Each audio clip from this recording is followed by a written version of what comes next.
Bonjour tout le monde. Bonjour. J'espère que vous allez bien. Et nous voulons commencer notre culte.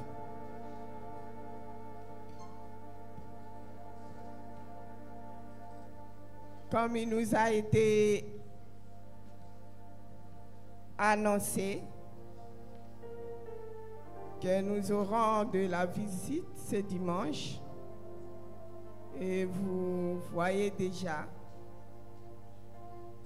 Et le culte d'aujourd'hui sera dirigé par la délégation qui nous vient de la France.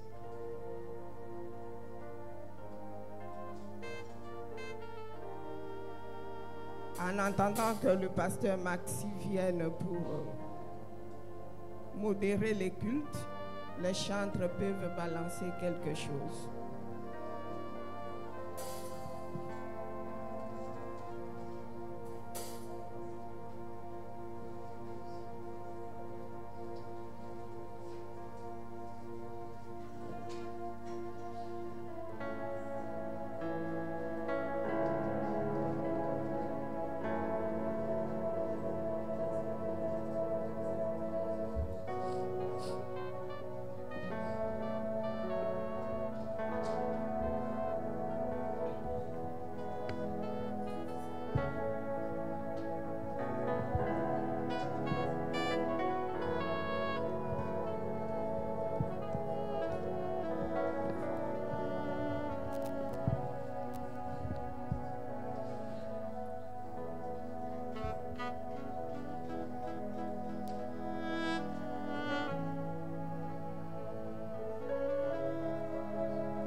Frères et sœurs, bienvenue à chacun et à chacune d'entre nous pour ce temps de culte, temps pour lequel Dieu nous donne un rendez-vous.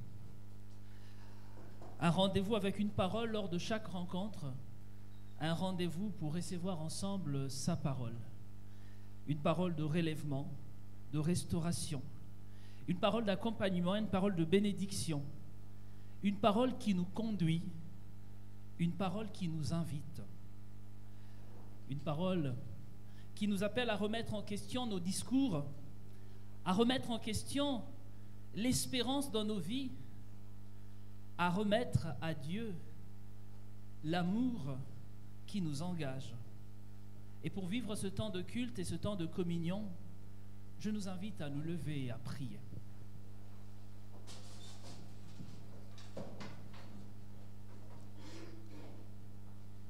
Seigneur notre Dieu et notre Père, nous voici rassemblés en ce jour, jour de joie pour ton Église, un dimanche, jour de résurrection. Seigneur, donne-nous ton esprit comme tu nous l'as promis, qu'il se saisisse de chacun de nous et nous saurons découvrir dans le monde les signes de ta présence, qu'il bouscule notre façon de vivre et de penser, et avec lui nous ferons toutes choses nouvelles. Oui, Seigneur, que vienne ton jour où la terre entière proclamera Jésus-Christ est le Seigneur à la gloire de Dieu le Père. Nous te bénissons pour chacun et chacune qui a répondu à l'appel de ta grâce, à ton invitation, que ton Saint-Esprit nous conduise et que bien au-delà de nos différences, bien au-delà, Seigneur, de nos joies et nos peines, bien au-delà, tendre Père, de nos différences confessionnelles, que nous osons dire ensemble que toi seul nous appelles et que tu es Seigneur. À toi l'honneur et la gloire, par le Christ Jésus, pour les siècles de siècles. Amen. J'invite Eméane pour la louange alors que nous restons debout.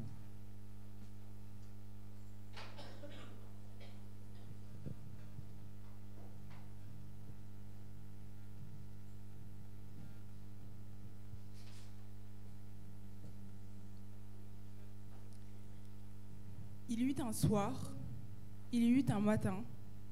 La terre était déserte, vide, les ténèbres étaient à la surface des eaux, et Dieu dit que la lumière soit, et la lumière fut. Depuis ce jour, il y eut des millions d'autres nuits. Il y eut aussi des millions d'autres jours. Et depuis chaque jour, nous pensons au lendemain. Chaque matin, nous sommes émerveillés, étonnés par la lumière de l'aurore, éblouis par les rayons du soleil, ravis que tu te manifestes, car ta lumière rayonne dans tous nos cœurs. Loué soit le Seigneur. Frères et sœurs, ce culte de ce matin est un culte merveilleux. Je ne dis pas que les autres cultes ne sont pas merveilleux, mais ce matin, nous avons la chance d'être accueillis dans cette communauté d'Agadir. Chance, nous qui venons de loin, de Metz, de très loin, de Leyun. Mais vous aussi qui venez d'Agadir, nous oserons ensemble chanter Dieu et dire la joie de l'Église universelle. Cette Église qui dépasse les frontières. Et c'est ainsi que je nous invite à chanter avec le groupe musical « C'est vers toi, Seigneur, que je me tourne ».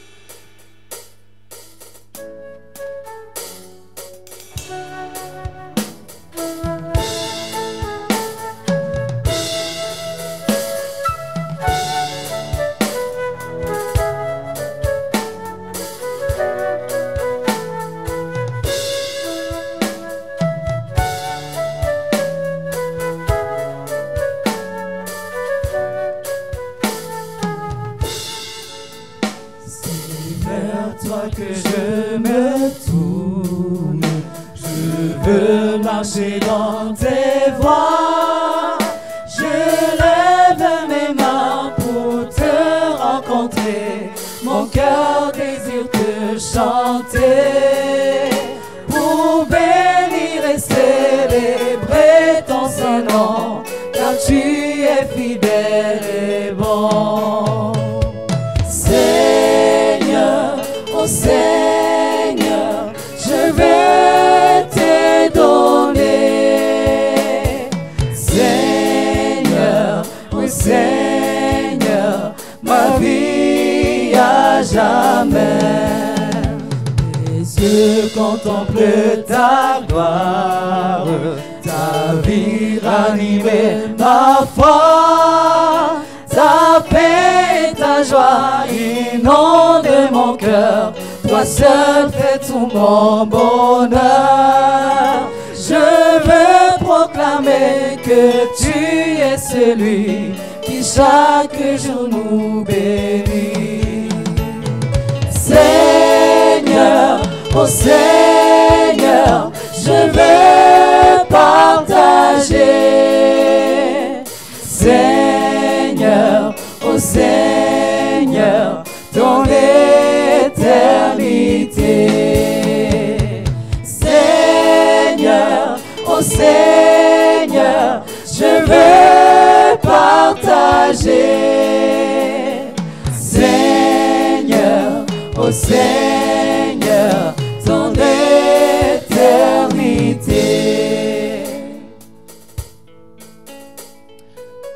Nous pouvons reprendre place.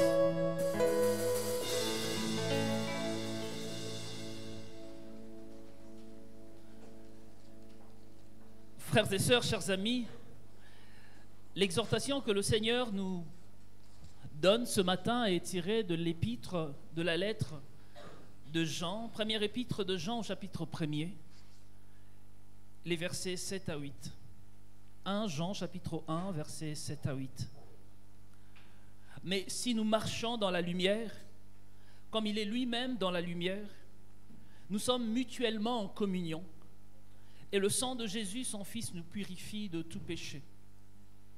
Si nous disons que nous n'avons pas péché, nous nous séduisons nous-mêmes, et la vérité ne pointe en nous. Si nous confessons nos péchés, il est fidèle et juste pour nous les pardonner et pour nous purifier de toute iniquité. L'enjeu dans cette exhortation est de savoir qui parmi nous est juste. Qui peut estimer être juste? L'apôtre Jean, l'ancien comme il est appelé dans cet épître, dit « personne ». C'est orgueilleux que de penser que nous sommes meilleurs que les autres. Orgueilleux que de penser que nous n'avons pas besoin de pardon, pas besoin de compassion. Et c'est ainsi qu'il invite sa communauté à faire un travail d'introspection et de se rendre compte qu'en réalité, comme le disait Luther d'ailleurs, un des pères de la Réforme, nous sommes tous justes et pécheurs à la fois.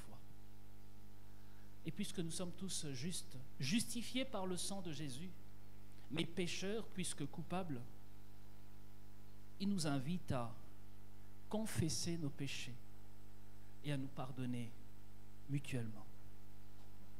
Je nous invite à prier. Seigneur notre Dieu, pardonne à ton Église de n'avoir pas toujours su te porter et t'annoncer aux quatre coins du monde. Pardonne à ton Église d'avoir souvent vécu à l'ombre des puissants, d'être resté comme assis sur les prisons où pourrissent les gens qui parlent trop d'aimer. Pardonne à ton Église, Seigneur, d'avoir vécu la haine et fait couler le sang. Pardonne à ton Église d'avoir utilisé ton nom pour en faire un mensonge, d'avoir fermé les yeux au lieu de les ouvrir. Seigneur, pardonne à ton Église d'avoir été la loi sans apporter la liberté. Pardonne à ton Église d'avoir caché sa pauvreté sous les allures de la richesse et d'avoir caché sa faiblesse sous un manteau de sainteté. Pardonne à ton Église, Seigneur, et donne-lui la force d'espérer encore et encore. Espérer qu'elle vit de ton amour et qu'elle rassemblera les hommes et les femmes unis dans cet amour. Pardonne à ton Église, Seigneur, d'avoir très souvent divisé au nom des dénominations et des confessions et de n'avoir pas été au service de ton amour qui unit. Selon que tu as dit, c'est dans l'amour que nous aurons les uns pour les autres, que le monde saura que nous sommes tes disciples. Seigneur, pardonne-nous et soutiens notre faiblesse par le Christ Jésus. Viens, toi qui as été attaché à la croix pour nous, viens nous relever et nous restaurer. Amen. Et nous chantons « Attaché à la croix pour moi ».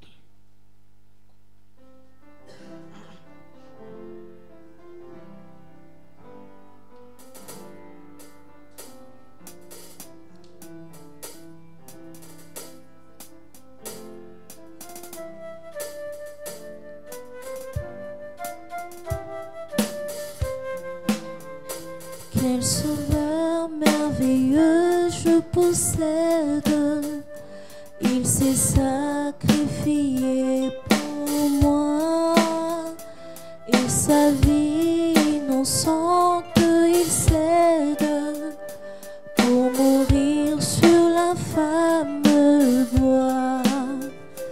Il renonce à la gloire céleste, pour le plan merveilleux de Dieu, l'apparence la plus modeste, auquel prix pour me rendre heureux, attaché, attaché à la croix pour moi, attaché à la croix pour moi. Il a pris mon péché péchés, il m'a délivré. Attaché à la croix pour moi. Attaché à la croix pour moi. Attaché à la croix pour moi. Il a pris mon péché, il m'a délivré. Attaché à la croix pour moi. Maltraité, innocent pour ma vie, pour mes iniquités brisées et chargé de mes maladies, pour mourir et guérir, sauveur, attaché Attaché à la croix pour moi.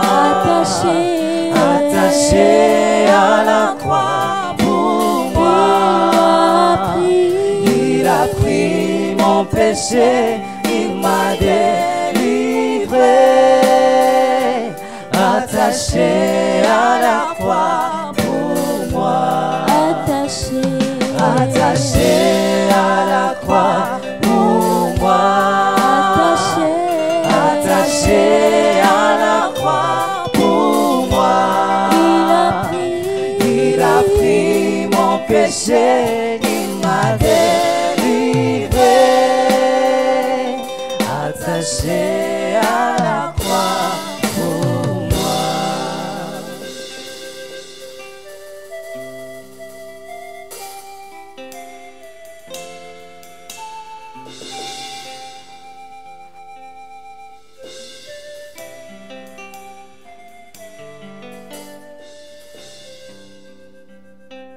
Je nous invite à nous lever pour recevoir la parole de grâce et la parole de pardon.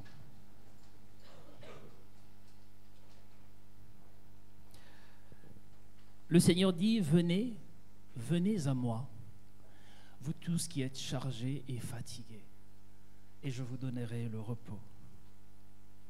Venez à moi, vous tous qui peinez sous le poids de la peur, sous le poids du mal, sous le poids du péché. Venez à moi, vous tous qui peinez sous le poids de l'aliénation, et je vous donnerai le repos. Frères et sœurs, mon frère, ma sœur, le repos du Christ ce matin pour nous est une grâce. Est une grâce. Et c'est ce Dieu qui nous relève par sa grâce et nous dit, mon fils, ma fille, tu es aimé de moi, et ce matin tu es pardonné. Va en homme et en femme libre, et sois prédicateur de la liberté. Sois un héros de la liberté. Pardonné et restauré, nous pouvons alors, avec courage, avec force, dire à ce Dieu, tu es là au cœur de ma vie. Tu es là au cœur de nos vies.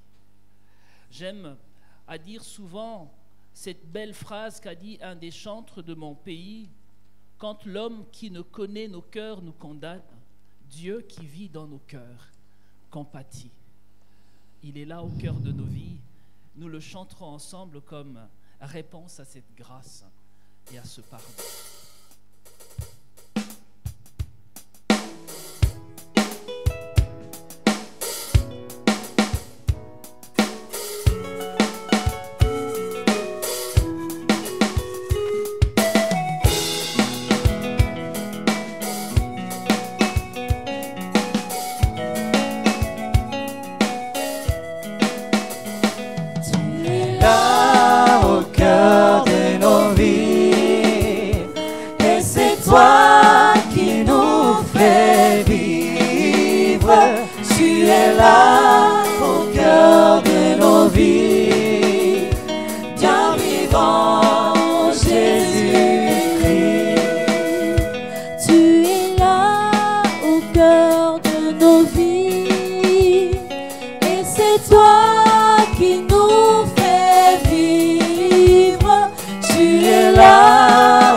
nos vies. Au cœur de nos vies. Et c'est toi qui nous fais vivre. Tu es là au cœur de nos vies.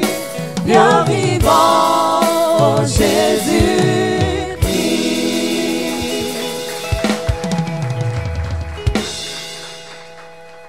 Et nous restons debout pour confesser notre foi. Elle sera projetée. Je lirai ce qui est en couleur ordinaire, on dira en couleur noire, et nous lirons ensemble avec l'Assemblée ce qui est en couleur, moi je lirai ce qui est en blanc et on lira ensemble ce qui est en jaune. Donc ça c'est en blanc et vous verrez quand ce serait en jaune. Comme un geste d'amour rassure et fait cesser les pleurs, de même la présence de Dieu s'offre à tous les humains. Ainsi, croire, c'est aller de l'avant parce que Dieu nous accompagne. Croire, c'est vivre parce que l'amour de Dieu nous sauve de l'absurde et de l'amour. Croire, c'est aimer parce que Dieu nous donne le courage. Croire, c'est espérer parce qu'en Christ, Dieu révèle le sens de ma vie. Ensemble, croire, c'est me réconcilier avec moi-même et avec les autres parce que Dieu m'en donne la liberté. Croire, c'est vivre en paix parce que le Christ est venu réunir tous les hommes. Croire, c'est être libre d'être qui je suis parce que c'est ainsi que Dieu m'aime.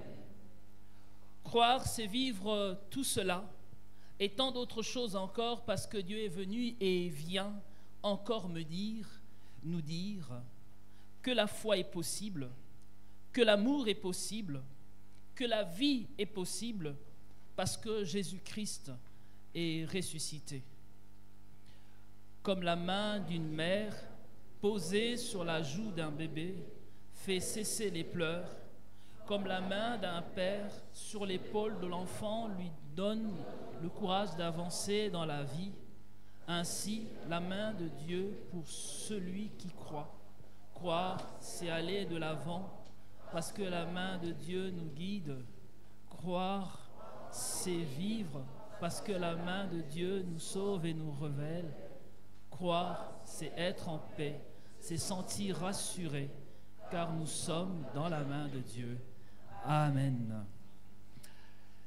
Je vais inviter Samuel pour la prière d'illumination. Nous restons debout.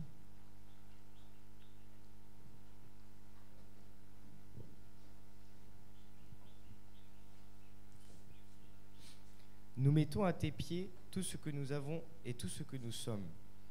Mais nos mains sont crispées sur nos richesses ou sur nos malheurs. Ouvre-les toi-même, ouvre nos mains afin qu'elles prennent d'autres mains et la tienne. Ouvre nos cœurs afin qu'ils ne s'écoutent plus eux-mêmes, ni l'écho de leur orgueil ou de leur plainte, mais qu'ils écoutent et reçoivent ta parole. Ouvre nos chemins pour qu'il y ait ta place et ta venue, et que nous puissions en Jésus-Christ reconnaître, saluer et recevoir notre joie et notre paix. Amen. Nous pouvons reprendre place.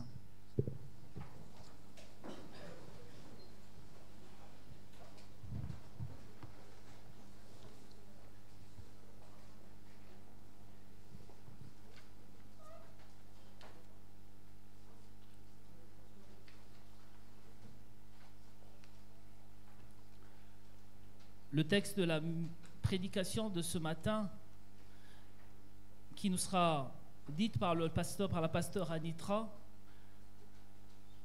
elle aura le temps de se présenter. Et je m'excuse parce que je n'ai pas commencé par me présenter. On part de l'hypothèse que tout le monde nous connaît alors que l'Église se renouvelle tellement vite. Donc je suis le pasteur Maximilien Louzeka. J'étais pasteur à Agadir de 2015 à 2020. Et puis depuis 2020, je suis pasteur à l'église réformée d'Alsace et de Lorraine, dans le consistoire réformé de Metz, dans les paroisses d'Agondange, Mézières et d'Amnéville. Donc c'est pour nous une grande joie d'être là. On aura le temps de se présenter parce qu'on n'est pas seul. Mais pour l'instant, le temps est à la prédication et donc je nous invite à écouter le texte biblique. 2 Corinthiens chapitre 4, les versets 7 au verset 18. Mais nous portons ce trésor dans des vases de terre, afin qu'une puissance si grande soit attribuée à Dieu et non pas à nous. Nous sommes pressés de toutes parts, mais non réduits à l'extrémité, dénués de toute ressource, mais non désespérés, persécutés, mais non abandonnés, abattus, mais non perdus. Nous portons toujours dans notre corps la mort de Jésus, afin que la vie de Jésus soit aussi manifestée dans notre corps. Car nous qui vivons, nous sommes sans cesse livrés à la mort à cause de Jésus, afin que la vie de Jésus soit aussi manifestée dans notre chair mortelle, de telle sorte que la mort agit en nous et la vie en nous. Et comme nous sommes animés du même esprit de foi qui a inspiré la parole et l'écriture, j'ai cru, c'est pour ça que j'ai parlé. Nous aussi, nous croyons, c'est pourquoi nous parlons. Sachant que celui qui a ressuscité Jésus nous fera paraître avec vous en sa présence. Car tout cela arrive à cause de vous, afin que la grâce, se répandant avec abondance, fasse abonder chez un plus grand nombre les actions de grâce à la gloire de Dieu. C'est pourquoi nous ne perdons pas courage, mais si notre homme extérieur se détruit, l'homme intérieur se renouvelle de jour en jour.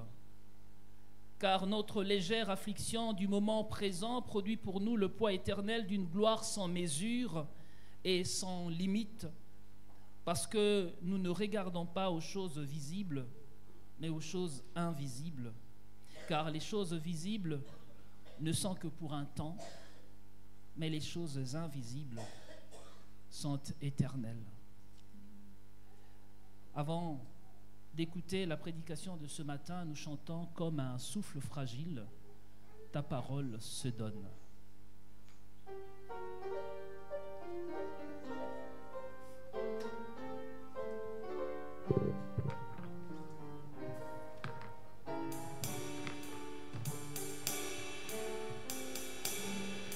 Comme un souffle fragile, ta parole se donne.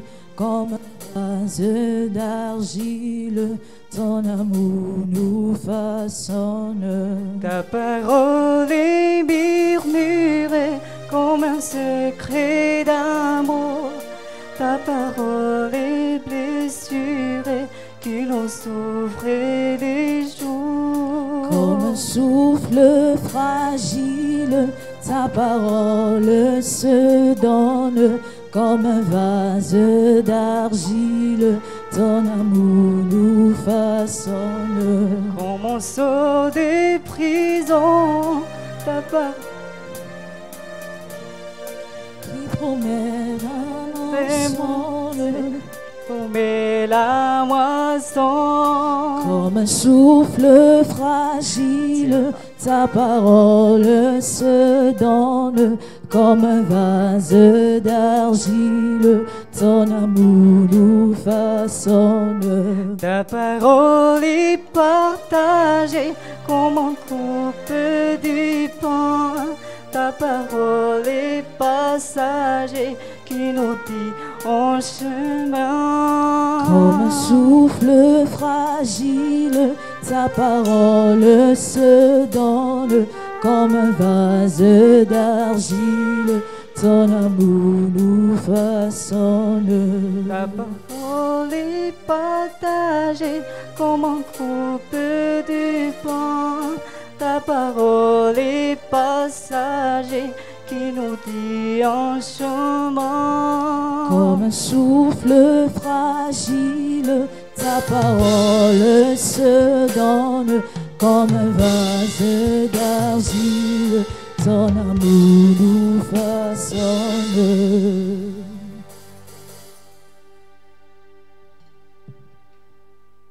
Bonjour à tous. et un grand merci pour votre chaleureux accueil. Depuis mardi que nous sommes au Maroc, nous ne cessons de nous émerveiller par la chaleur des gens ici. Bien sûr, il y a aussi la chaleur de l'extérieur, mais en tout cas, nous sommes très, très contents d'être parmi vous aujourd'hui et nous vous remercions de nous accueillir ainsi. Et donc de Agandange, de Youth, de Thionville et de Metz. Voilà, nous sommes là pour une semaine. Je suis donc le pasteur pour les Malgaches, c'est Ancha Ratsimanamka. Pour les gens qui ne parlent pas malgache, c'est Anitra. Et je suis pasteur à Metz dans une église luthérienne, puisque donc vous savez peut-être que depuis 2006, nos églises réformées et luthériennes se sont rassemblées en une union d'églises protestantes d'Alsace et de Lorraine. Sans avoir parlé avec le pasteur Maximilien, je lui ai simplement dit mon texte hier seulement, et comme par hasard, mais il n'y a pas de hasard, n'est-ce pas, il a choisi ce cantique que nous venons de chanter, « Ta parole comme un souffle fragile, et nous sommes des vases d'argile ». Et mon texte, c'est « Nous sommes des vases d'argile ». Donc dans cette deuxième lettre aux Corinthiens. Alors cette seconde lettre aux Corinthiens de Paul peut être considérée comme la suite de la première lettre et elle traite du ministère ou, si vous voulez, du service de tous les chrétiens. Chaque croyant, membre du corps du Christ, a sa responsabilité envers le Seigneur et à l'égard des autres membres. Le service n'est ni le monopole, ni la prérogative de certains.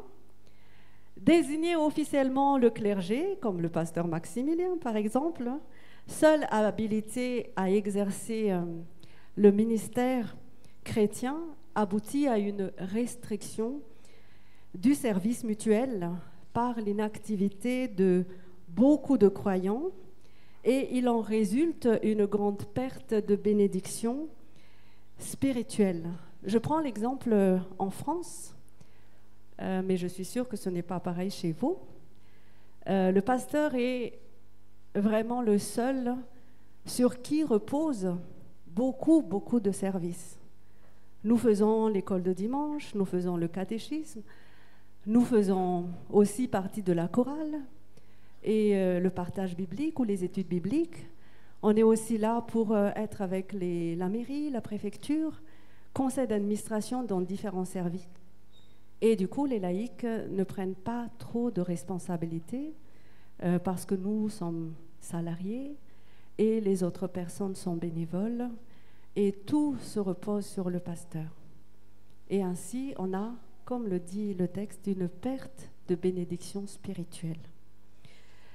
Paul était venu à Corinthe lors de son deuxième voyage missionnaire. Vous pouvez le lire dans Actes 18. Il était à l'origine de cette assemblée dans cette grande ville de Corinthe. Il a écrit la première lettre lorsqu'il était dans la ville d'Éphèse, vers le printemps 56, et il envoie cette seconde lettre de Macédoine vers l'été 57. Il voulait leur dire, donc aux chrétiens de Corinthe, sa joie de partager, de constater que la majorité est soumise au Seigneur, est soumise au Seigneur, que la plupart des chrétiens sont droits dans leurs bottes. Il voulait aussi leur parler du ministère chrétien en général, et donc du sien en particulier, à cause de ceux qui profitaient de son absence pour le battre en brèche. Je ne sais pas si c'est aussi une expression chez vous quand on dit « quand le chat n'est pas là, les souris dansent ». Alors il veut aussi leur présenter des exhortations liées à la bienfaisance, les convaincre de leur amour pour eux. Vous savez sans doute que le pasteur Maximilien vous aime de tout son cœur et nous parle de vous tout le temps, et de son désir qu'ils soient bénis leur annoncer sa visite en temps opportun. Paul est donc mis en cause par un membre de la communauté de Corinthe, et on ne sait pas très bien qui est cette personne, mais c'est une personne qui a une mauvaise influence sur la communauté. Et Paul, à cette occasion, rappelle les fondements de son ministère, et il va le faire d'une manière qui est très intéressante pour nous. Au lieu de se défendre, d'argumenter ou de mettre en valeur ses qualités personnelles, et vous savez qu'il en a énormément, il va au contraire mettre en lumière ce qu'il appelle au verset 7 l'incomparable puissance de Dieu qui se manifeste dans sa vie et qui seul témoigne de la vérité de son ministère. Et dans ce passage, Paul montre que toute sa vie, toutes ses actions sont fondées sur le Christ. Ainsi, au verset 5, nous pouvons lire « Ce n'est pas nous-mêmes, mais Jésus-Christ Seigneur que nous proclamons. » Et dans le même verset, il dit encore « Nous proclamons vos serviteurs à cause de Jésus. » Pour lui, ces épreuves, ces échecs, les persécutions des chrétiens sont recentrées sur le Christ. Et au verset 10, il dit encore « Sans cesse, nous portons l'agonie de Jésus afin que la vie de Jésus soit aussi manifestée dans notre corps. » Paul est lui-même l'illustration de ce principe fondamental de la vie chrétienne. Le trésor, Dieu le met dans des vases d'argile, des vases faibles, friables, cassables, fragiles et même impurs. Juste un exemple, les Corinthiens reprochent à Paul son manque d'éloquence. Ce qui est grave pour des gens de culture grecque comme les Corinthiens, son apparence pas ou peu esthétique, minable, quand il est présent, et par contre dans ses lettres, il est plein d'assurance, développant une grande connaissance. Un exemple encore à Metz, il y a quelques années, j'avais une collègue pasteur qui est très intelligente, très intellectuelle, qui a un doctorat en théologie, mais au niveau de son apparence, elle était un peu négligeable.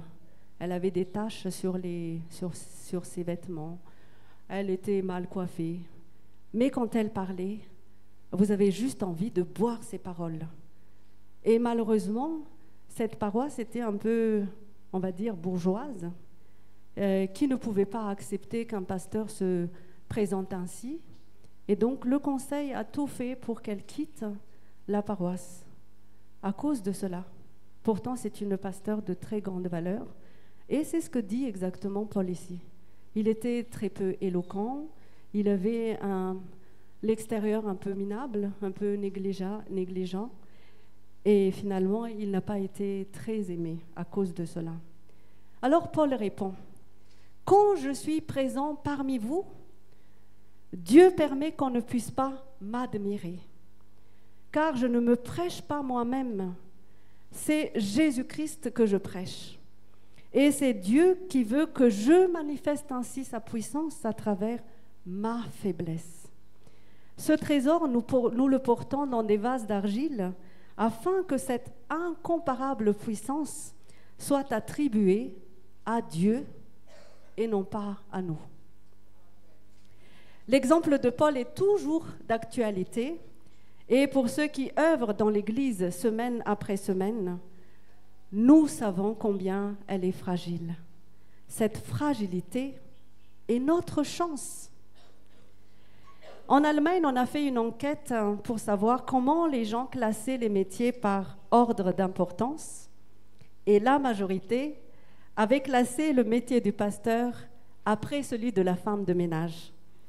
Le pasteur étant inutile, improductif pour la société, et il est bon aussi de temps en temps qu'on vienne nous rappeler, à nous les pasteurs et aussi membres des paroisses, que nous sommes des vases d'argile.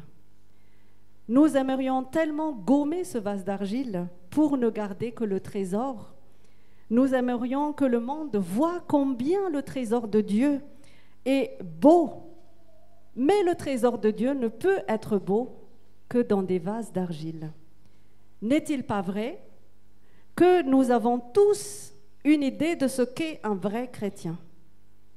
Si je pose la question à chacun de vous, vous allez me répondre certainement de différentes manières avec beaucoup de richesse. Nous voulons gommer la vase d'argile pour atteindre le modèle, puisqu'il y a un modèle, surtout le pasteur, il est sur un piédestal. Nous avons le modèle que nous avons dans notre tête pour devenir plus spirituel en étant moins sujet aux émotions, aux colères, en prenant moins de risques dans l'amour. Si un pasteur se fâche ou si un pasteur commet quelque chose qui n'est pas bien, tout le monde va finalement, bien sûr, le lui reprocher, mais ce n'est pas simplement ça. Il y a des personnes qui vont quitter l'Église. Un pasteur est un humain, un responsable d'Église est un humain. Ce sont des vases d'argile qui portent un trésor qui est la parole de Dieu. Finalement, l'Église en Europe a très bien intégré l'individualisme de la société pour dire « je ne me mêle pas des affaires des autres ». Or, dans l'Église, il faut s'exhorter les uns les autres, reprendre un frère ou une sœur lorsqu'il ou elle commet une faute, même si c'est votre pasteur, reprendre dans l'amour entre quatre yeux et pas en public, et c'est clairement enseigné dans l'Ancien Testament comme dans le Nouveau Testament, parce que c'est cela aussi, aimer son prochain comme soi-même. Mais parfois, nous préférons notre confort psychologique personnel et nous ne disons rien à des personnes qui attendent peut-être cette exhortation fraternelle, partage qui implique forcément un risque d'être mal compris, un risque qu'il soit mal interprété. Ah, pour qui il se prend pour me reprendre ainsi? Lui aussi, il commet des erreurs. Pourquoi il me dit ça? Paul s'indigne parfois contre certains Corinthiens. Il les interpelle vertement, mais on sent dans ses lettres un amour sincère, une affection chaleureuse. On sent un cœur qui souffre lorsqu'un frère ou une sœur se trompe. Et Paul accepte d'être un vase d'argile. Et nous? Est-ce que nous acceptons aussi d'être un vase d'argile? Paul ne considère pas son salut personnel comme un vase incassable. Quand nous privilégions notre salut personnel au détriment du salut de toute l'Église et au détriment du salut du monde, nous refusons d'être un vase d'argile. Le salut n'est pas une assurance tout risque. La foi n'est pas une forteresse en béton. Elle est constamment confrontée au doute. Elle est forte justement parce qu'elle est confrontée au doute. La puissance de Dieu est dans notre fragilité. Le trésor est dans un vase d'argile, un vase capable de douter, mais le trésor est là. Et après chaque doute, la foi est encore plus forte.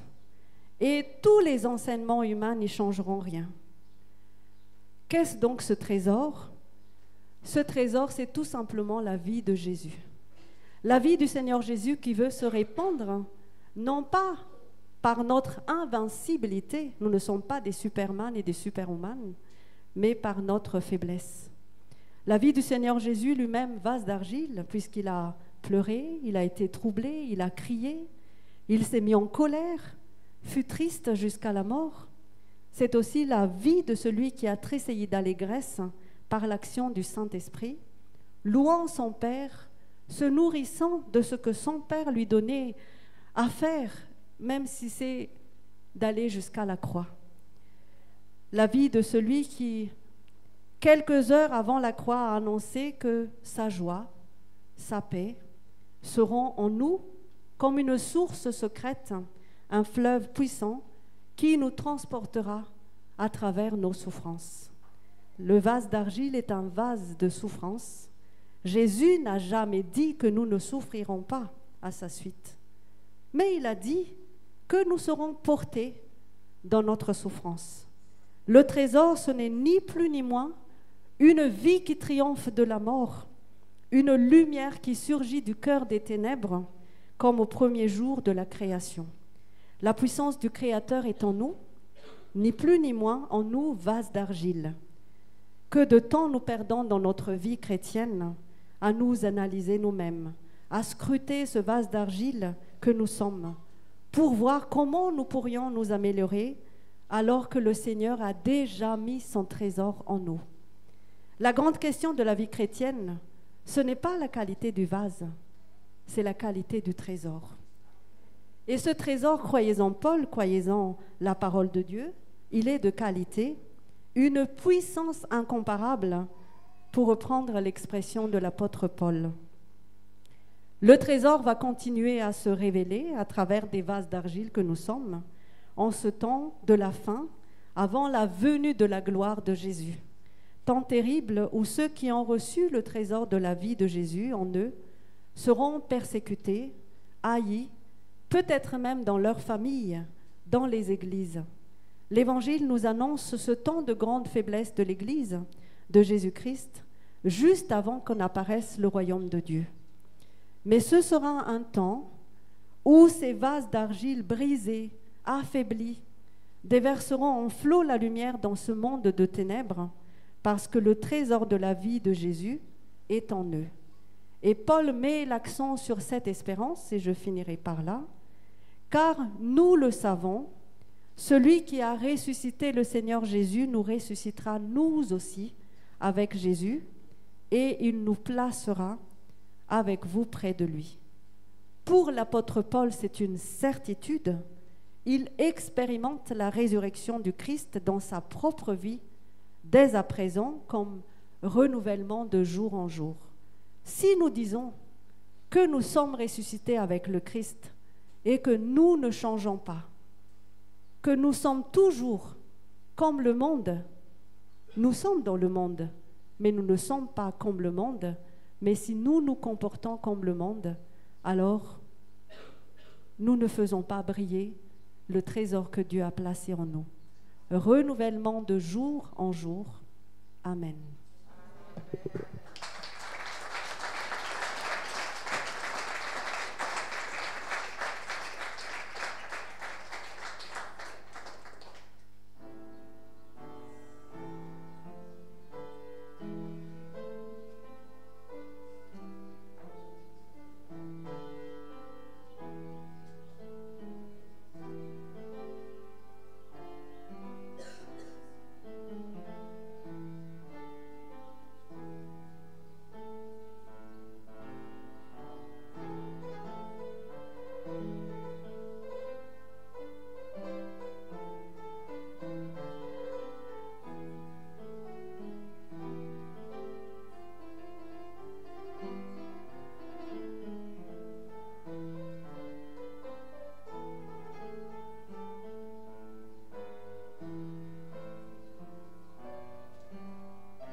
Nous voici arrivés au temps des annonces.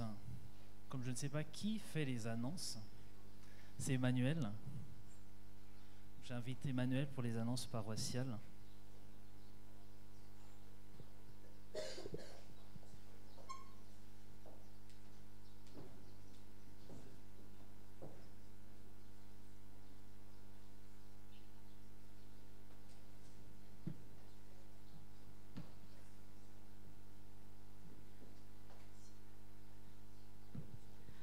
Bonjour à tous. Que le nom du Seigneur soit béni. Est-ce que vous êtes contents? Ça se sent pas, nous sommes nombreux. Est-ce que nous sommes heureux? Oui. Alléluia. C'est le moment des annonces. Nous pouvons nous préparer pour les annonces. Et nous rappelons que nous avons une semaine glorieuse. Et dès mardi, nous nous retrouvons aussi nombreux que nous sommes ici, dans nos lieux de cellules, à Tilila et à Jetsakan. Et nous commencerons une étude un peu particulière et nous invitons tout et chacun, pour ne pas spolier, à venir voir qu'est-ce qui se passe et vous ne serez pas déçus. Donc, pour ceux qui ne connaissent pas, vous pouvez voir le responsable de la chorale Mardoché ou voir la sœur Gertrude ou le frère Thierry qui vous donneront des renseignements sur les lieux de la cellule. Et également, mercredi et jeudi, et vous avez la possibilité de contacter le pasteur si vous avez besoin d'être accompagné, mais également le pasteur vous visite dans vos lieux de demeure et si vous serez visité, vous serez informé au préalable et vous recevrez cette visite le mercredi ou le jeudi. Et vendredi, nous invitons tout et chacun à se retrouver encore ici et nous avons notre temps de prière. C'est le vendredi de gloire, le moment d'intercession, et nous invitons tout et chacun d'entre nous, aussi nombreux que nous sommes, à venir prier ensemble et élever nos mains vers le Seigneur. Le samedi, c'est très chargé pour tout et chacun. D'abord, le matin, il y a une permanence. Tout à l'heure, on affichera un numéro. Et la permanence du comité d'entraide internationale. Pour ceux qui ont besoin de contacter la diaconie de l'église, le numéro qui s'affiche en vert, vous pouvez regarder.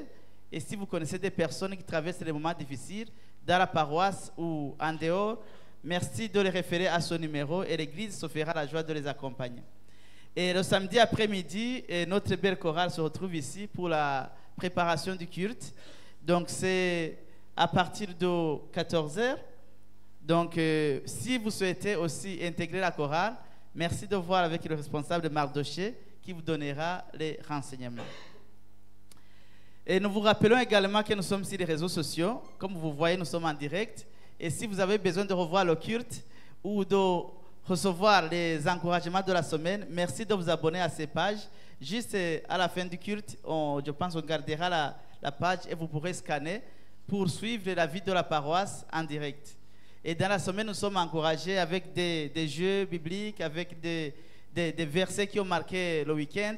Merci de vous abonner et vous serez vraiment enrichis.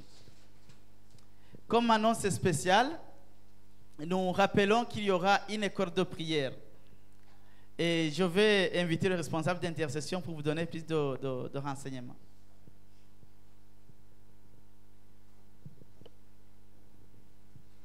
Bonjour tout le monde. Alors pour le mois de mai, on aura 3 vendredis pendant le mois où on va venir apprendre sur la prière. Les apôtres ont dit à Jésus, apprends-nous à prier. Donc la prière, c'est important d'apprendre. Donc on aura des moments de partage, de questions-réponses, les questions que vous pouvez avoir sur la prière.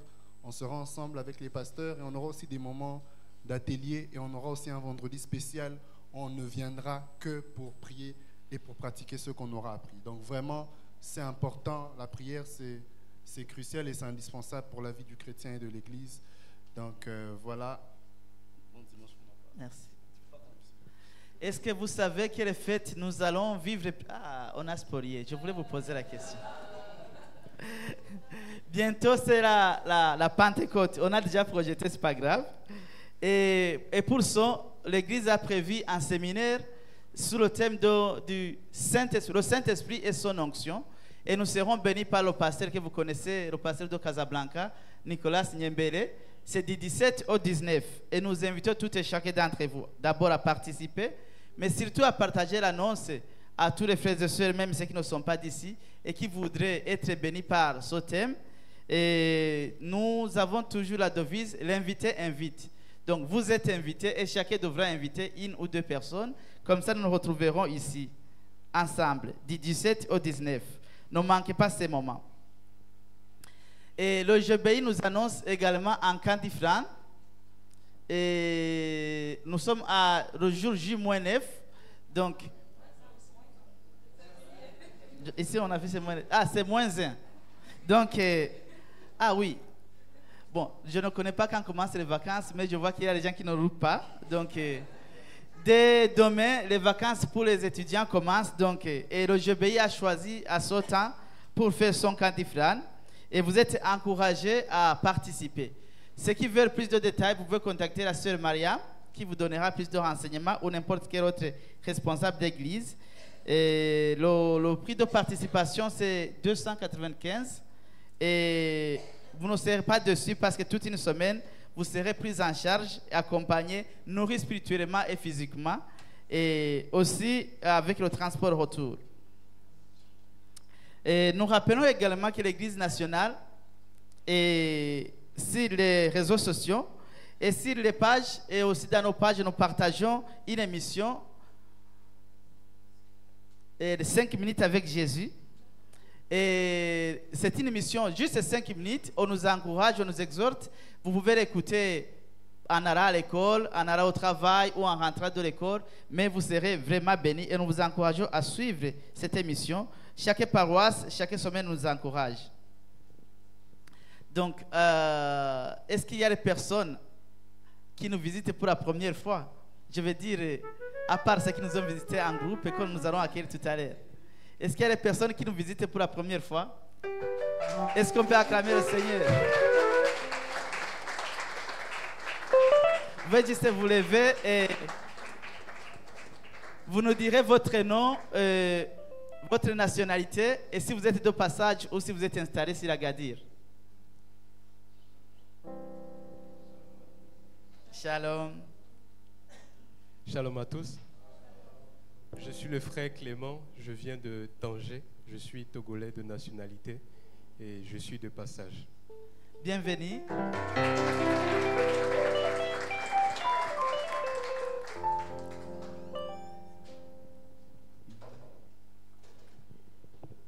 Bonjour. Bonjour. Bon, je suis Abel, je suis de la Guinée équatoriale. Bon, moi je suis de notre église AIM Lyon. Bienvenue.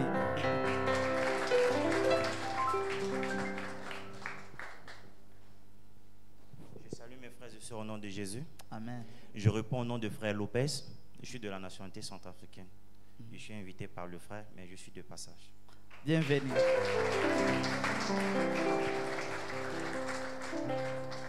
Bienvenue à toutes et chacun et bienvenue aussi à Clément qui nous vient de Tanger. C'est aussi un grand serviteur dans le CI et nous sommes heureux de vous avoir avec nous.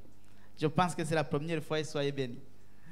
Et je vais l'inviter, notre pasteur Maximilien, et pour nous présenter l'équipe qui est venue avec lui. Et nous vous accueillons déjà.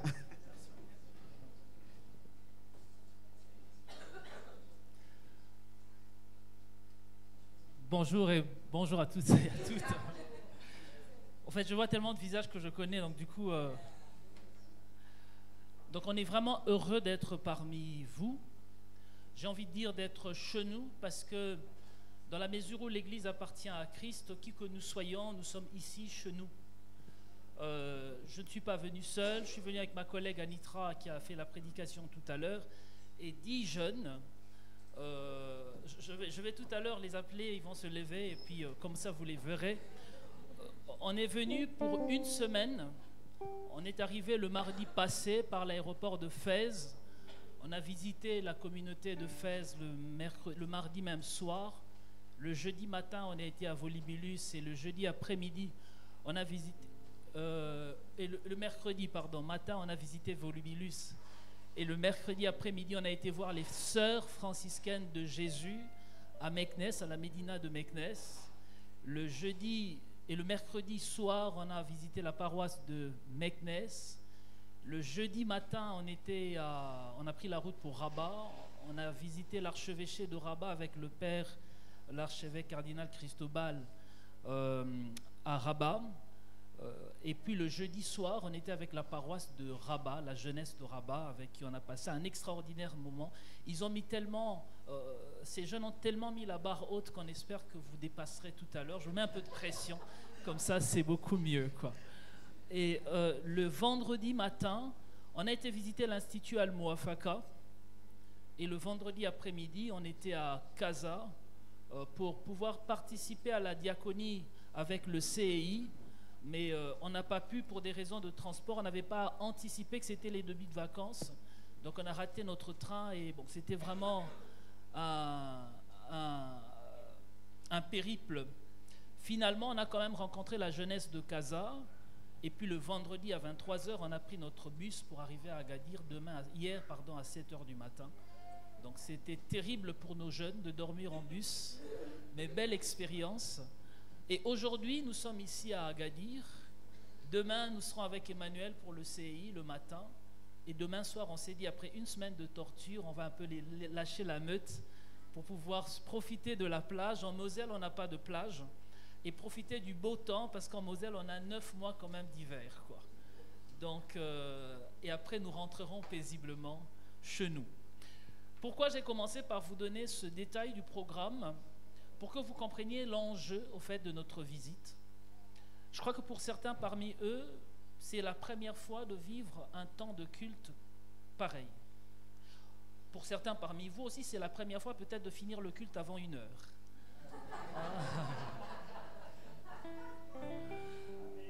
Nous venons d'un contexte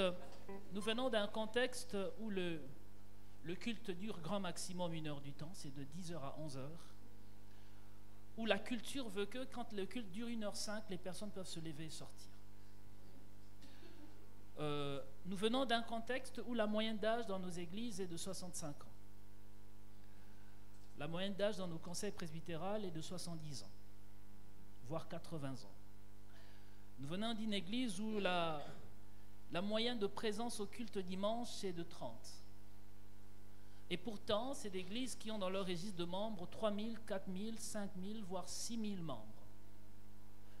Nous venons d'une église qui, si elle ne se prend pas en charge, si elle n'intègre pas sa fragilité, j'ai même envie de dire, si elle ne meurt pour revivre autrement, elle sera obligée de fermer les portes et vendre les locaux dans 15 ans maximum. Parce que la réalité, certains le savent peut-être en France, c'est que depuis les années 60, il n'y a pas eu de transmission. Il y a eu 6 générations qui n'ont pas pu recevoir ou passer le relais. Ils ne sont pas coupables, pas du tout. C'est juste que le travail n'a pas été fait. Et donc aujourd'hui, dans nos communautés, nous avons des jeunes, certains parmi ou d'autres qui ne sont pas là, qui ne viennent pas à l'église, non pas parce qu'ils ne veulent pas venir à l'église, mais parce qu'ils ne savent pas ce qui s'y vit. C'est un peu comme si, je l'ai dit à Fès, je vais prendre un village perdu au Congo, je vais prendre un Congolais du fin fond du bled, et je l'amène dans un terrain de golf, et je lui dis, joue. Il est perdu, il ne sait même pas par où commencer, avec toute la bonne volonté qu'il a. Et donc il y a un vrai travail de catéchèse à faire, non plus avec les parents ou les grands-parents, parce que c'est aussi une culture, non pas simplement de la laïcité, mais du laïcardisme, c'est-à-dire c'est un refus et un rejet quelquefois du croire. Donc on s'est dit, au lieu d'investir dans les parents et dans les grands-parents, on investit déjà dans les grands-parents parce que en tant que pasteur, on fait un travail d'aumônerie des maisons de retraite et d'accompagnement aussi des cellules d'études bibliques pour personnes âgées qu'on appelle les voudoirs de dames ou du café Clash. Moi, on s'est dit, ce serait mieux d'investir dans cette jeunesse. Ils ont entre 15 ans, je dirais 15 ans et 18 ans, on a une exception qui a 22 ans. Dans 10 ans, ils seront parents et on espère que dans 10 ans, ils pourront, eux, transmettre le relais. Et c'est dans ce cadre que l'Église a fait le choix d'investir pour ce projet qui n'est pas un projet humanitaire ni un projet missionnaire, mais un projet de visite et d'échange ecclésial. Donc nous sommes venus aujourd'hui, en 2024, et nous espérons que dans 1 an, qu'il y ait 10 jeunes du Maroc qui viennent aussi en Alsace et en Moselle pour découvrir une autre façon d'être Église. Parce qu'il n'y a pas que votre façon de vivre le culte qui soit la bonne façon. Et je ne sais même pas si c'est la bonne façon. Donc je ne veux pas être dans un jugement de valeur. Je veux juste qu'on intègre le fait qu'il y a une diversité de façons de vivre sa foi. Et que vous vous rendez aussi compte que le christianisme au Maroc, c'est 0,08%. Et donc du privilège que vous avez en étant dans un pays musulman, avoir la possibilité de se réunir dans des lieux de culte, c'est vraiment porter un trésor dans des vases fragiles. Par contre, si nous ne préservons pas ce trésor, nous n'aurons pas la possibilité de continuer à nous réunir. Et je crois que la monarchie et l'État marocain nous fait cette grâce que de pouvoir avoir des lieux de culte pour pouvoir nous réunir. Et c'est de notre responsabilité, dans notre façon d'être, dans ce que nous faisons, de pouvoir préserver ce privilège qui n'est pas un droit, pas du tout. Donc voilà, je parlais de la pasteure Anitra, qui est pasteur de la paroisse luthérienne de Metz. Elle s'est présentée, elle a fait la prédication, vous l'aviez vue. Et je vais présenter Lali. Tu peux juste te lever pour te voir, pour qu'on te voie. Ce qu'on va faire pour gagner du temps, je vais les présenter tous et si vous voulez acclamer, ce serait à la fin. Je vais les présenter tous et si vous voulez acclamer, ce serait à la fin. Vous me dites parce que apparemment le son ne sort pas très bien. Ensuite, après Lali, je vous présente Elisa. Faut rester debout, hein, Lali, donc ça va quoi. Noémie. Noémie, c'est la sœur de Lali. Je vous présente Manantsu. Manantsu, c'est le fils d'Anitra, hein. C'est le dernier. Et c'est pas un chapeau, ce sont ses cheveux, quoi. Ouais, et c'est vrai en plus. Hein. Eméane, Samuel, Thierry. Donc Thierry, c'est aussi le fils d'Anitra. Et il a moins de cheveux que Manantsu. Malo et Tibor. Et il y a un qu'on n'a pas oublié, qui est Joshua.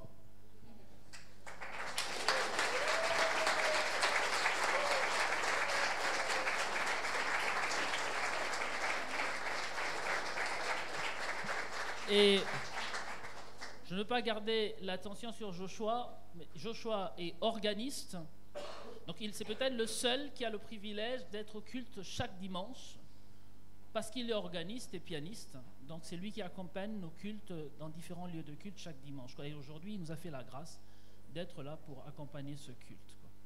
Donc voilà, nous voulons, pendant cette semaine, on est presque en fin de parcours, mais le but était, il y avait 4 axes pour cette visite. Le premier, c'était de rencontrer la jeunesse de l'EM, connaître cette jeunesse. Vous verrez que je disais qu'il n'y a que Thierry qui a 22 ans, Noémie en a 18, il y avait qui d'autre qui avait... Il y a Eméane qui a 18, Tibor et Manantsu qui ont 18. Donc pour le reste, ils sont mineurs. Alors quand on parle de la jeunesse de l'EM, la majeure partie est majeure, et plus de 20 ans. Et donc je crois que discuter avec, tout à l'heure quand on finira le culte, prendre un temps d'échange et de discussion serait quand même une bonne chose. Donc c'était le premier axe. Deuxième axe, rencontrer un autre protestantisme. Nous on vient d'un protestantisme classique, luthéro-réformé. Ce serait aussi idéal pour eux que vous discutiez pour dire, vous, dans votre église d'origine, comment c'était. Juste une parenthèse, je parle un peu trop mais je vais m'arrêter. L'EM, initialement, est une église réformée, était l'église réformée de France au Maroc avec une liturgie, vous pouvez vous mettre, merci beaucoup, mais vous pouvez vous asseoir, hein, avec une liturgie plutôt classique. Elle a fait le choix, et j'en ai été parmi les premiers bénéficiaires, parce que c'est un choix qui a été fait au Synode 2004, d'intégrer en son sein les jeunes venus de tous les courants protestants. En fait, moi, quand je suis arrivé au Maroc, je ne connaissais pas d'église au Congo, je suis congolais d'origine, ou de nationalité d'ailleurs. Je ne connaissais pas d'église, mais je me réunissais avec mes aînés qui étaient plutôt évangéliques. Et quand je suis arrivé au Maroc, nous n'allions pas au culte dimanche à l'EM, parce que nous allions au culte à côté. Il y avait un groupe de jeunes à côté, et le Synode 2004 a décidé d'intégrer ces jeunes au sein de l'église. Et aujourd'hui, l'EM accueille des gens venus de plusieurs courants. Évangéliques, baptistes, presbytériens, méthodistes, pentecôtistes, charismatiques. C'est une lourde responsabilité pour les responsables d'église, mais aussi pour tout un chacun de nous. Parce que nous avons la responsabilité de ne pas reproduire l'église du pays ici, mais de pouvoir nous enrichir par l'église, ce que l'église a à nous donner, à nous offrir ici, pour être une richesse quand nous rentrerons chez nous au pays. C'est vraiment un vrai défi. Et c'est pour ça que je nous invite, surtout vous, chantres, vous responsables, à ne pas céder à la tentation de la reproductivité du modèle du pays. Nous ne sommes pas au pays. Et si vous apprenez des choses ici, quand vous rentrerez chez vous, vous pourrez dire, quand nous rentrerons chez nous, nous pourrons dire, il y a une autre façon de faire les choses. Ma collègue Anitra peut en témoigner. En allant en France, je ne reproduis pas le modèle de l'EM, mais je dis d'où je viens, il y avait telle chose qui se fait, est-ce que ça peut être une richesse pour la communauté qui m'accueille? Donc voilà, aujourd'hui vous êtes tous là, passez le relais, et ces jeunes veulent découvrir ces églises, cette église et les églises dont vous venez. Troisième axe, c'était de découvrir la richesse du dialogue interreligieux et œcuménique. Le pasteur Anitra en a parlé, je ne sais plus avec qui on en a parlé hier. Le Christ ne nous appelle pas à proclamer nos confessions. Non. En fait, nous ne serons pas sauvés parce qu'on a été un bon catholique ou un bon protestant, un bon pentecôtiste. Je pourrais même être encore plus violent, les dénominations ne sont pas importantes. Ma foi ne se joue pas là. Le Christ nous appelle à être fils et filles de son royaume. Être fils et filles de son royaume, c'est être, j'ai envie de dire, témoin de son amour. En dépassant nos barrières confessionnelles, dénominationnelles. Dans l'Apocalypse de Matthieu, Matthieu chapitre 25, il dit, ce jour-là, je dirai aux uns, mettez-vous à gauche ou mettez-vous à droite, selon que vous m'aviez habillé quand j'étais nu, donné à manger quand j'avais faim, visité quand j'étais en prison, donné à boire quand j'avais soif. Et donc, pour nos jeunes, nous voulons aussi, et c'est un choix que notre Église a fait, qu'ils découvrent qu'on n'est pas un bon chrétien parce qu'on est un bon protestant. Non, on est un bon chrétien parce qu'on est témoin de l'Évangile.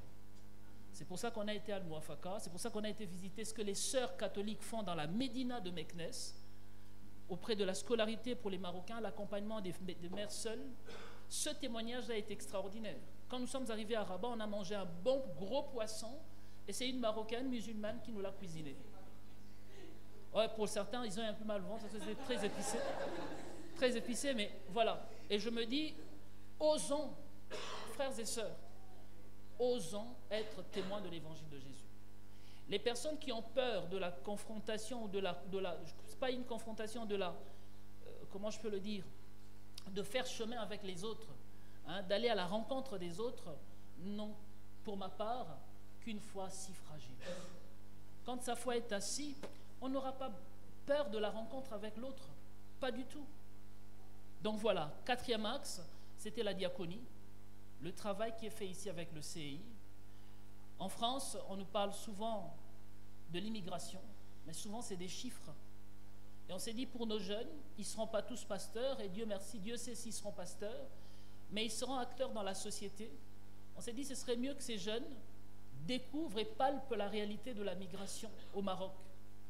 Donc demain, lundi, avec Emmanuel et l'équipe d'ICI, nous allons avec eux découvrir cette réalité, parce que quand on dit un migrant, on a tout dit et rien dit. D'ailleurs, on n'a rien dit, parce que c'est d'abord une personne qui a un nom, qui a une histoire, qui a une provenance, qui a des fragilités, qui a aussi des qualités, qui a des choses à donner, des choses à dire. Donc on s'est dit, pour nous, ce serait intéressant que nos jeunes découvrent cette réalité, et en espérant qu'en rentrant en France, cette expérience d'une semaine les marque et leur permette demain d'en être témoins. Donc voilà un peu, j'ai trop parlé, je vais finir par une histoire et après nous allons passer un temps d'annonce. Nous sommes aussi venus vous visiter parce qu'ici vous dansez, vous chantez bien. Donc nous allons pendant le temps d'annonce et pendant le temps des offrandes passer un temps de louange. Et avant ce temps de louange, je vous raconte une histoire que m'a racontée, une histoire vraie.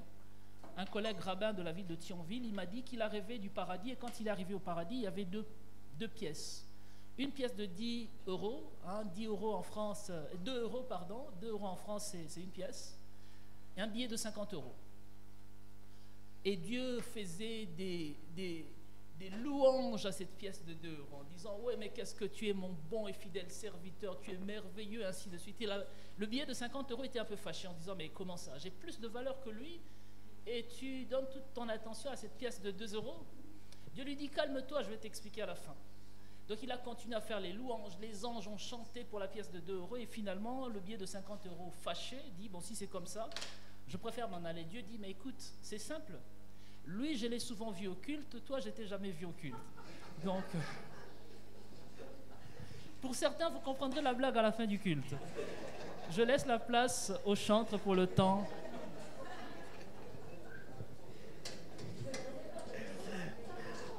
On a tous compris, on ne veut pas de pièces. Jésus n'aime pas les jetons, il faut donner les billets. Donc, et nous avons avec nous aussi des personnes qui nous sont venues de Fès. Il y a un qui s'est présenté, mais il y a un groupe de jeunes de Fès qui sont là, de la Youn, pardon, qui sont là de passage pour participer au GBI, au camp d'Ifran. Nous aimerions les accueillir ensemble. Est-ce que les gens qui nous viennent de Fès? Les pasteurs viennent de Fès, donc c'est resté dans ma tête. Et j'ai été à Mekines, donc c'est proche. Est-ce que, je connais aussi les gens de la Youn qui viennent de Fès, malheureusement. Donc, est-ce que les gens de la Youn sont là? On veut les accueillir avec beaucoup d'amour.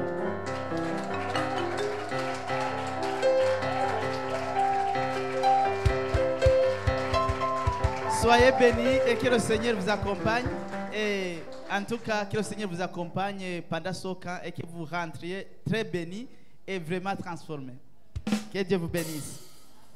Est-ce qu'il y a des gens qui ont fêté l'anniversaire dans la semaine? Est-ce qu'il y a des gens qui ont fêté l'anniversaire de la semaine? Ah, il y a notre présidente Frédéric. Donc, on me dit aussi que d'Olivier a fêté son anniversaire. Donc, nous sommes heureux pour elle. Et à la fin du culte, nous chanterons avec la chorale Joyeux anniversaire et le pasteur priera pour Frédéric et maman d'Olivier. Donc, nous invitons la chorale et nous vous invitons à éloigner les pièces et à donner les billets.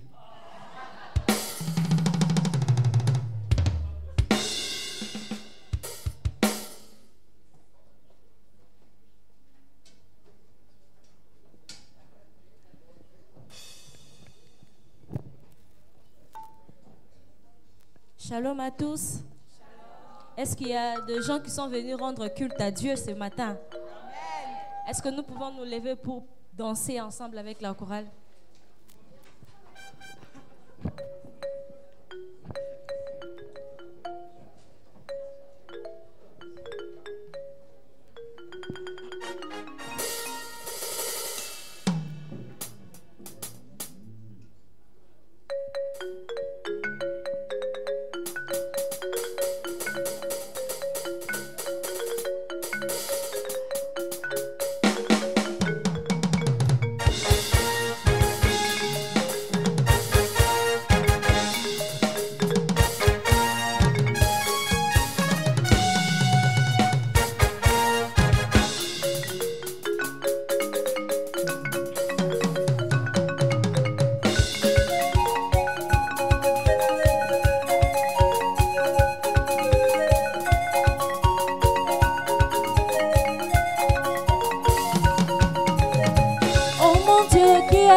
Comme toi, oh mon Dieu qui est bon comme toi, oh mon Dieu qui peut guérir comme toi, oh mon Dieu qui peut agir comme toi, oh mon Dieu qui peut délivrer comme toi, Maître des cieux, Maître de la terre, à toi la gloire pour l'éternité.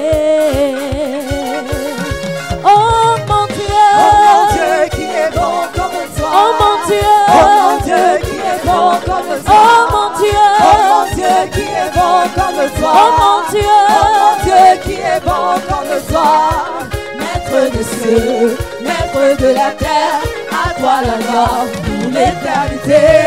Est-ce que tu peux pousser de cris de joie? Tu m'as donné la vie, la paix, le bonheur et la joie. Tu m'as donné la vie, la paix, le bonheur et la joie. Je veux te louer, je veux te célébrer, je veux t'acclamer pour l'éternité. Tu m'as donné la vie, la paix, le bonheur et la joie. Tu m'as donné la vie, la paix, le bonheur et la joie.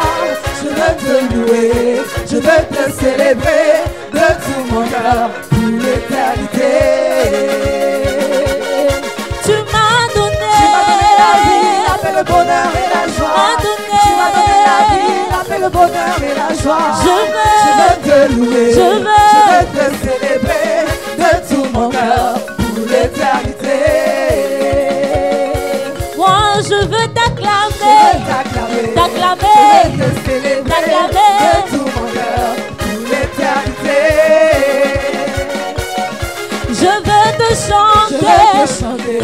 Je veux te célébrer de tout mon cœur pour l'éternité.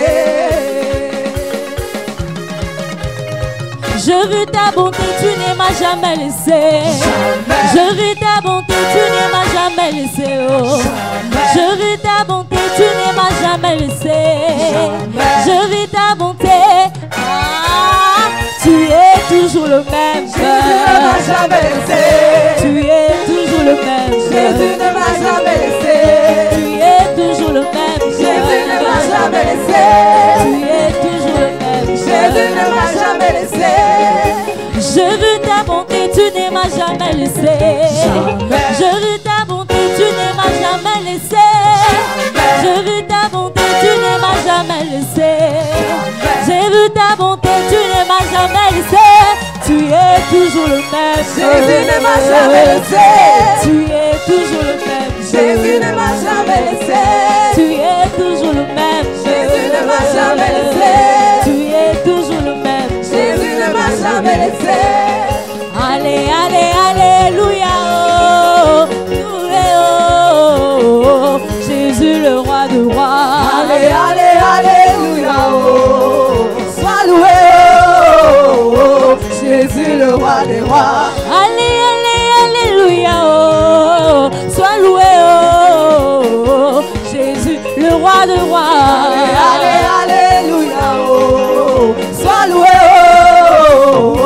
Jésus le roi des rois. Oh, allez, allez, alléluia. Oh, sois loué.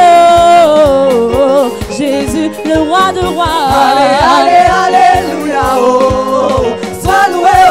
Oh, Jésus le roi des rois. Que te sois loué. Que te sois loué. Que te sois loué. Que te sois loué. Que te sois loué. Que te sois loué. Que te sois loué. Que te sois loué. Que te sois loué.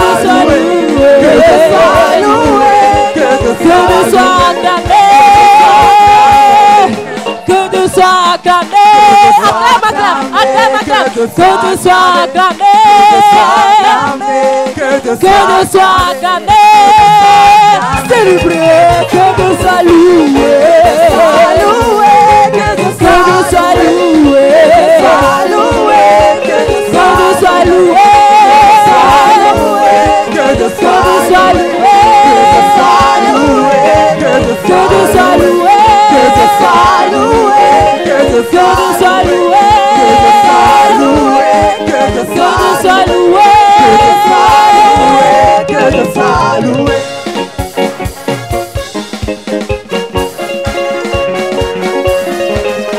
Est-ce que tu peux danser comme tu le veux?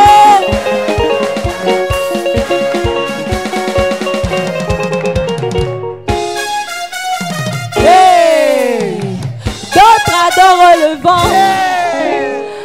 D'autres adorent le problème. D'autres adorent la tempête. D'autres adorent le problème. D'autres adorent la tempête. Le marigot, le féticheur. Mais nous on adore Jésus. Il est vivant, on adore Jésus. Il est vivant, mais nous on adore Jésus. Il est vivant, on adore Jésus. Il est vivant, mais nous on adore Jésus. Attends, on adore Jésus. Il est vivant, Attendez. On va faire une compétition. Les mamans vont dire il est vivant et les papas, ceux qui vont dire le plus, ils vont gagner. On y va. Allez les mamans. Mais nous on adore Jésus. Il est vivant, on adore Jésus. Il est vivant, mais nous on adore Jésus. Il est vivant, on adore Jésus. Il est vivant, Bon, allons chez les papas maintenant. Ah. Ok. Mais nous on adore Jésus. Il est vivant, hey, on adore Jésus. Il est vivant, mais nous on adore Jésus. Il est vivant, on adore Jésus ensemble. Mais nous on adore Jésus. Il est vivant, on adore Jésus. Il est vivant, mais nous on adore Jésus. Il est vivant,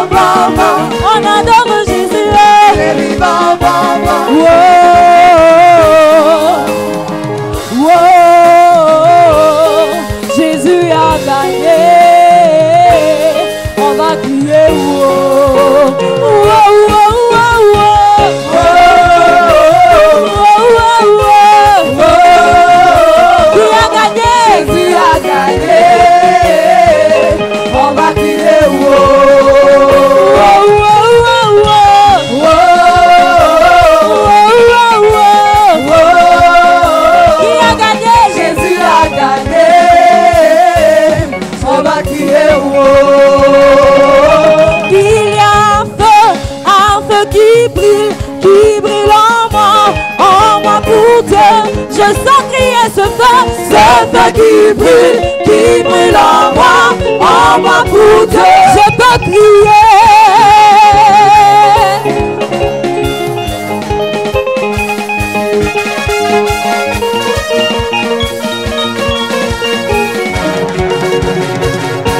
Il y a un feu qui brûle en moi pour Dieu. Je sens crier ce feu qui brûle en moi pour Dieu. Tu peux sauter, sauter, sauter, sauter, sauter, sauter, sauter.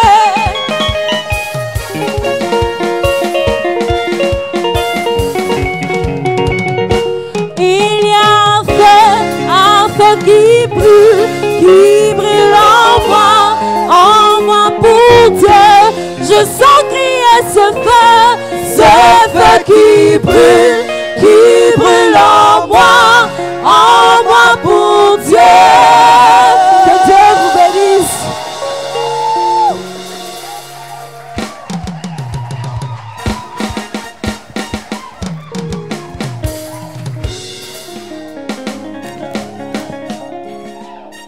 Amen. Je nous invite à nous asseoir pour un temps d'intercession. Ça change de nos cultes de dimanche. Là, vous avez pris la dose pour 3 ans. Donc en 3 ans, on reviendra encore nous recharger.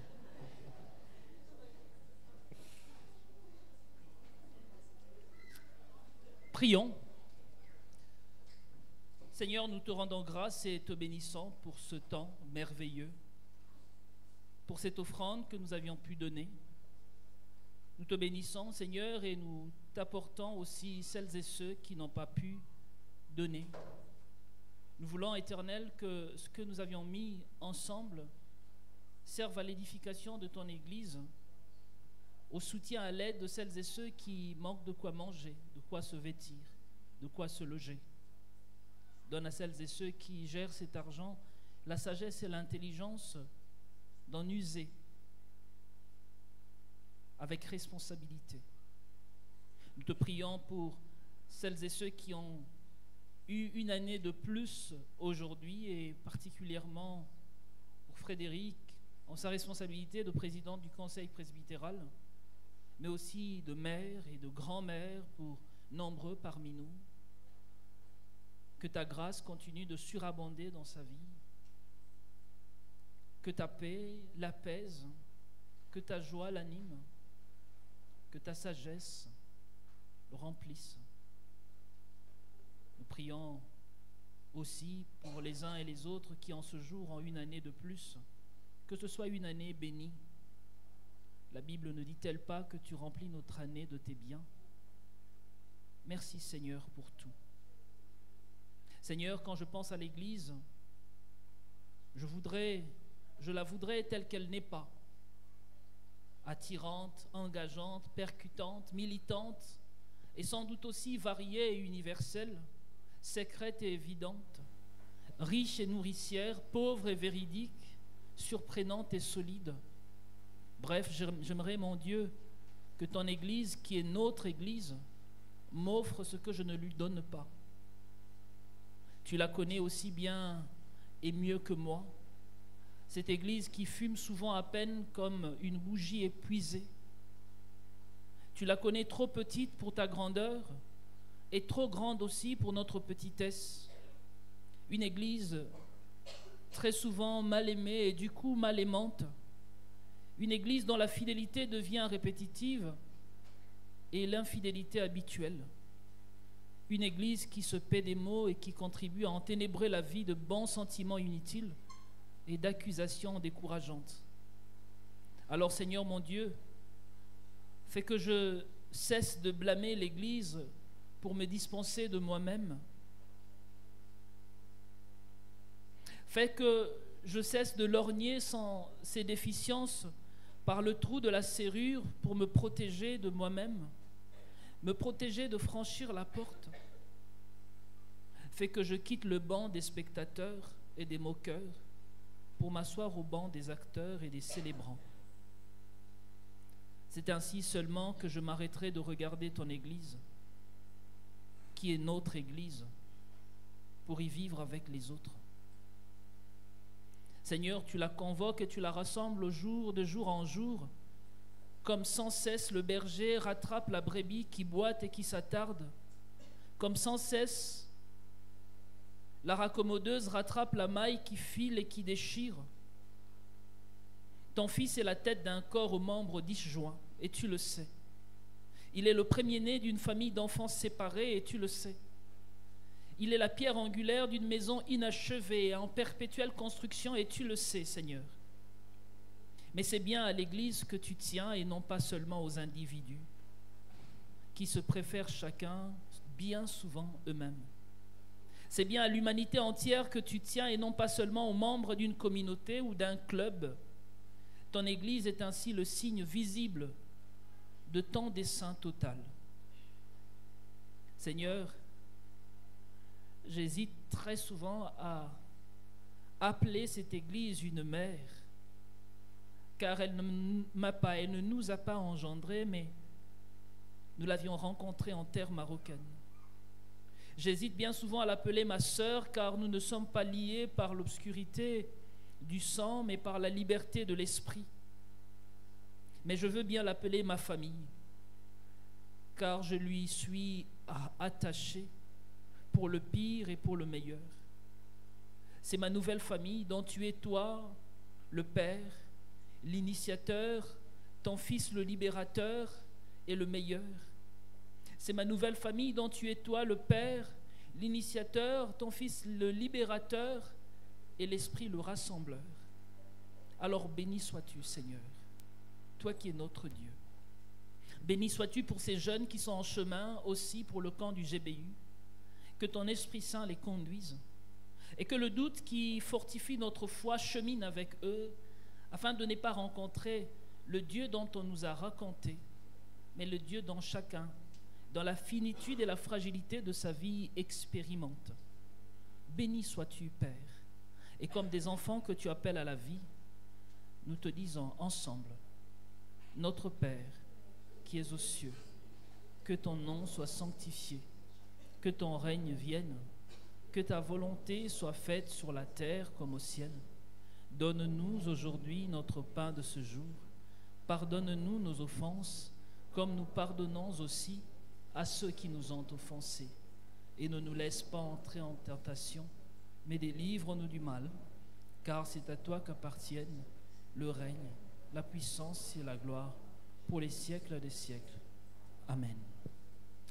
Je nous invite à nous lever pour la parole de bénédiction et d'envoi, mais je ne pourrai, elle est partie, non pas dire la parole de bénédiction et d'envoi sans dire merci aux pasteurs, au couple pastoral et au conseil presbytéral, mais aussi sans dire merci à quelqu'un qu'on n'a pas présenté. On a présenté les jeunes de Léyoun, mais on n'a pas présenté maman Sabine, qui est juste là devant et qui est une des plus anciennes de l'EM. D'abord à Fès et aujourd'hui à Layoun. Vraiment que le Seigneur vous bénisse abondamment pour l'œuvre qui est faite à Layoun et qu'il vous accompagne. Église, frères et sœurs, mon frère, ma sœur, voici ta mission. Annoncer et manifester à tous les humains l'amour dont Dieu nous aime, la liberté qu'il donne dans la foi et l'espérance selon laquelle, aujourd'hui, aucun être humain n'est définitivement perdu. Frères et sœurs, gens de mon peuple, nous voici à la fin de ce temps de culte, temps de joie, temps de fête. Il nous faut maintenant sortir. Ici, ce temple est le campement d'un instant, le lieu d'une halte où Dieu et les hommes s'arrêtent avant de reprendre la route. Alors sortons. Sortez, gens de mon peuple. Vous êtes le peuple en partance, peuple en chemin. Votre terre n'est pas ici. Vous êtes un peuple en mouvement, étranger, jamais fixé, gens de passage vers la demeure d'ailleurs, vers le royaume de Dieu. Sortez, que dis-je? Sortons, allons prier loin. La tendresse sera notre cantique, La vie sera notre célébration. Allons car nous sommes la maison de Dieu, les pierres taillées à la dimension de l'amour divin. Allons dehors car là, Dieu nous attend. Là, nos frères et sœurs en humanité nous attendent. Que Dieu nous bénisse et que sa paix soit avec nous tous. Bon dimanche à chacun et bienvenue.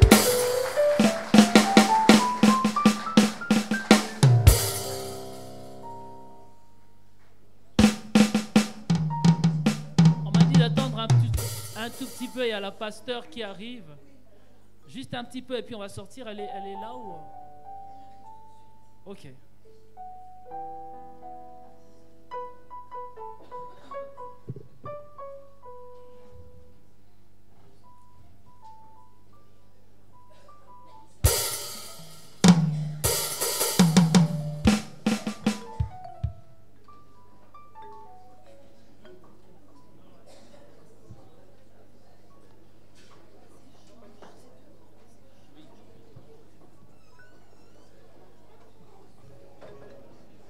On vous attendait, pasteur, pour vous remercier. En arrivant, je disais, on est venu, nous, avec des jeunes.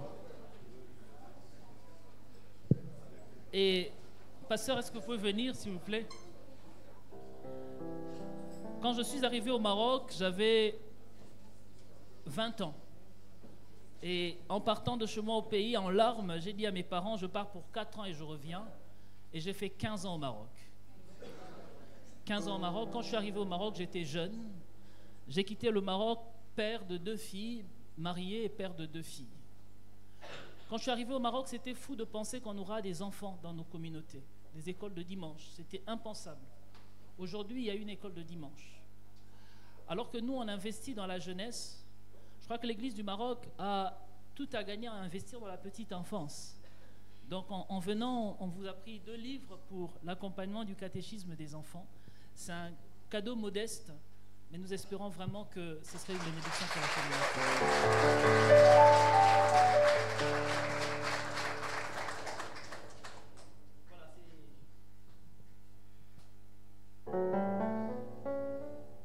Au nom de la pastorale, au nom du conseil presbytéral et au nom de toute la paroisse, nous vous remercions et nous sommes vraiment, vraiment très contents de recevoir ce beau cadeau.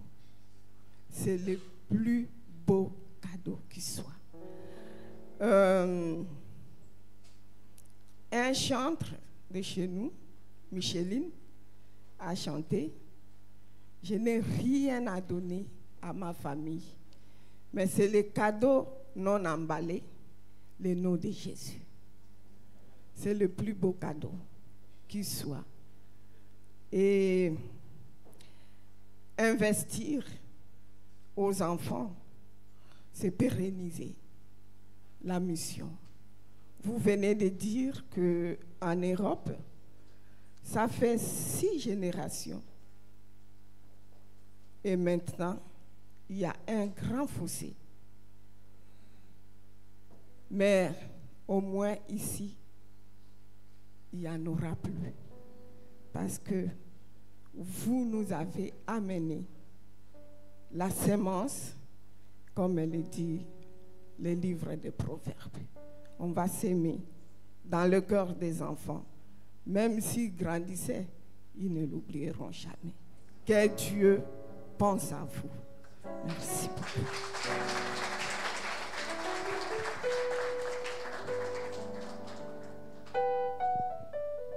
Voilà, nous voulons, au nom de toute la paroisse, du conseil presbytéral, manifester notre joie, comme l'a dit pasteur, de vous avoir en ce jour particulier en plus.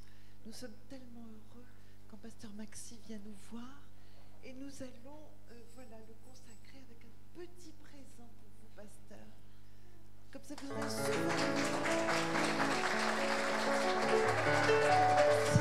aussi un souvenir, oui bien sûr, de votre passage ici.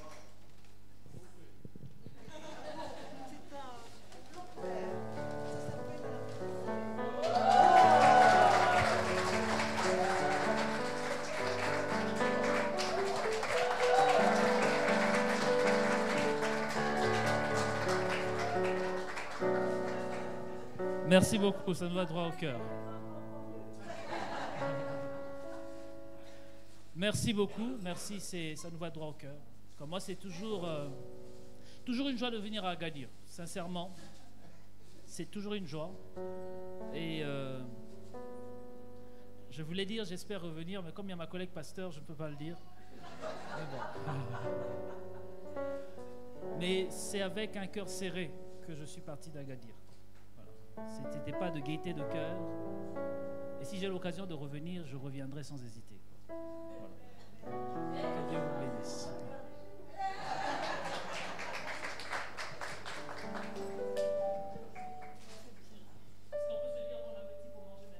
Oui.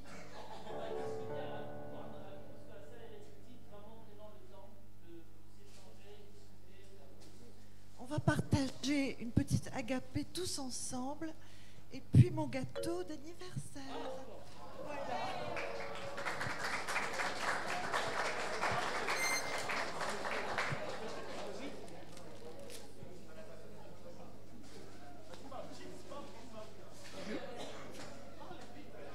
S'il vous plaît, on reste assis, on sort, voilà, on va sortir